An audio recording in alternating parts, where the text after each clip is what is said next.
Kinuwenta ko po na dapat yun pong pamilya na kumukonsumo ng kuryente 2,000 pababa.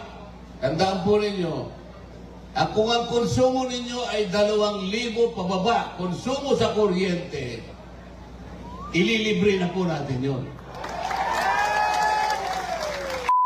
Yan. Oo. Well, Kong, kamusta po si Tatay Digong ngayon? Okay naman.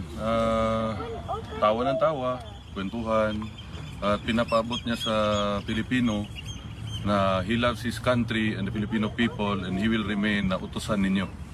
Galing pa sa tatay niya raw, sa kanya hanggang sa aming mga anak. Yun yung gusto niya paabot sa inyo na kami ay forever, ang pamilya namin, maging utusan ng mga Pilipino. Sabi niyo, tumatawa siya. Ano yung pinagtatawanan niya kanina? Mga jokes namin sa pamilya. Okay. Ano ho, may mga special request ba siya or... Yun, pajama. So, bibili ako mamaya. Primark lang siguro para mura. Oh, Tapos, yun, brief, mga ganyan. Tapos, itong jacket, gusto niya. Hindi naman maiwan. anong style ng brief? Sir, may tanong kasi sir kung nalabhan na ba daw nimo ang brief sa imong papa. Karon na pa sa sulod, basi Monday siguro.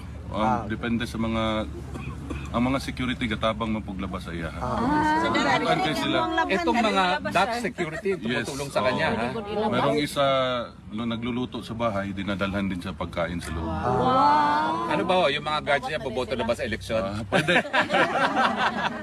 Well, ano hon sabi niya tungkol sa eleksyon niya bilang alkalde ng Davao City? Yun, may message din siya para sa mga Dabawenyo na yun, salamat sa suporta at sa pagsalig sa Bisaya, pagsalig sa iyaha, sa among pamilya. And may message siya kay Pastor, patawagan niya sa akin. So, later na lang kung makontak mo. Hindi ba? Pinapabot yung happy birthday greeting niya.